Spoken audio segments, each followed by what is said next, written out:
BRS హయాంలో ఉమ్మడి పాలమూరు జిల్లాలో పలు నూతన ప్రాజెక్టులకు శ్రీకారం చుట్టింది. అందుకోసం భారీగా భూసేకరణ చేసింది. అప్పట్లో 2013 చట్టం ప్రకారం పరిహారం చెల్లించాలని రైతాంగం పెద్ద ఎత్తున ఆందోళన చేసినా పట్టించుకోలేదు. ఉమ్మడి పాలమూరు జిల్లాలో గతంలో జరిగిన భూసేకరణపై మరింత సమాచారాన్ని మా కరెస్పాండెంట్ బస్వరాజ్ అందిస్తారు. పారిశ్రామిక అభివృద్ధి కోసం కాంగ్రెస్ ప్రభుత్వం భూసేకరణ కోసం ప్రయత్నం చేస్తుంటే టీఆర్ఎస్ అడుగడుగున అడ్డంకులు వేస్తుంది. భూసేకరణ కోసం యత్నిస్తున్న ప్రభుత్వానికి విమర్శిస్తున్న పరిస్థితి మనకి ఇక్కడ కనిపిస్తుంది. అయితే గత 10 ఏళ్ల కాలంలో బీఆర్ఎస్ ఎంత మేర భూసేకరణ చేసిందనేది ఒక వేళ పరిశీలించినట్లయితే ఉమ్మడి మహబూబ్నగర్ జిల్లాలో 10 ఏళ్ల కాలంలో 32,000 ఎకరాలు భూసేకరణ చేసింది. దీనిలో ప్రధానంగా పాలమూరు రంగారెడ్డి ఎత్తిపోతల పథకం కోసం 24,000 ఎకరాలు సేకరించింది. గట్టు ఎత్తిపోతల పథకం కోసం 900 ఎకరాలు సేకరించింది. అదేవిధంగా ఉమామహేశ్వరం లిఫ్ట్ ఇరిగేషన్ కోసం 3,000 ఎకరాలు సేకరించింది. అదేవిధంగా చిన్న ప్రాజెక్టులు అయినటువంటి Ganapur lift irrigation Ganapur reservoir కోసం 602 ఎకరాలు, అదేవిధంగా బుద్దారం రిజర్వాయర్ కోసం 234 ఎకరాల భూమిని సేకరించింది. దీంట్లో ప్రధానంగా పాలమూరు రంగారెడ్డి ఎత్తిపోతల పథకం అనే చెప్పుకోవచ్చు. పాలమూరు రంగారెడ్డి ఎత్తిపోతల పథకంలో భాగంగా 6 రిజర్వాయర్లు నిర్మించింది. ఇందులో మనం ప్రస్తుతం కర్వెన రిజర్వాయర్ వద్ద ఉన్నాం. కర్వెన రిజర్వాయర్ అన్నిటికంటే ఎక్కువ భూసేకరణ చేసింది. కర్వెన రిజర్వాయర్లోనే 6,374 ఎకరాలు భూసేకరణ చేసింది. అయితే ఈ భూసేకరణ సమయంలో కూడా రైతుల నుంచి తీవ్ర అభ్యంతరం ఎదురైంది.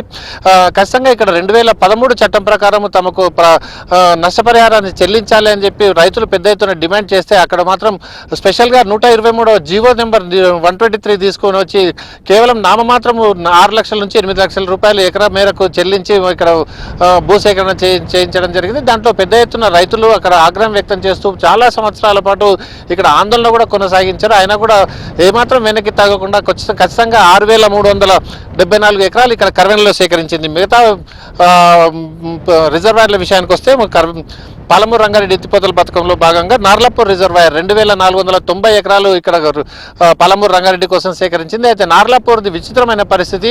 అంతకు ముందే కల్వకుర్తి లిఫ్ట్ ఇరిగేషన్ కోసం నార్లాపూర్లో చాలా పెద్ద ఎత్తున భూసేకరణ చేశారు. అయితే రెండవసారి కూడా అక్కడ అదే గ్రామంలో మళ్ళీ 2,400 ఎకరాలు సేకరించడంతో నార్లాపూర్ చుట్టుపక్కల ఉండే 2 తాండాల వాసులు కూడా పెద్ద ఎత్తున అక్కడ ధర్నాలు ఆందోళన చేసినప్పటికీ కూడా ఎలాంటి వెనక్కి తగ్గకుండా ఖచ్చితంగా 2,490 ఎకరాలు అక్కడ నార్లాపూర్ రిజర్వాయర్ కోసం సేకరించింది. ఏదుల రిజర్వాయర్ కోసం 4,338 ఎకరాలను సేకరించింది.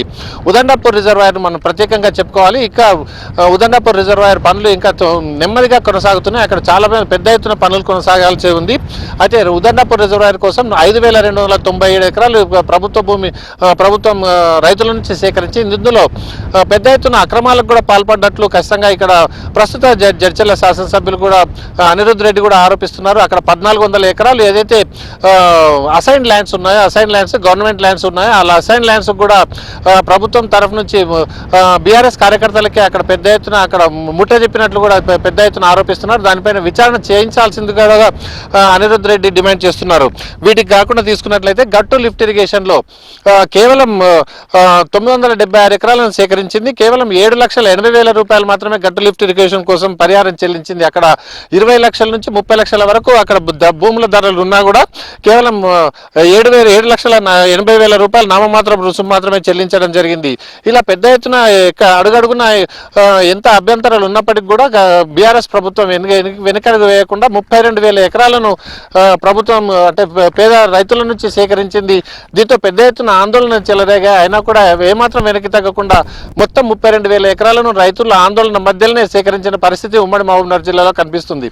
విడుదల సంతోష్తో బస్వరాజ్, ఏబిఎన్ ఆంధ్రజ్యోతి, మహబూబ్నగర్.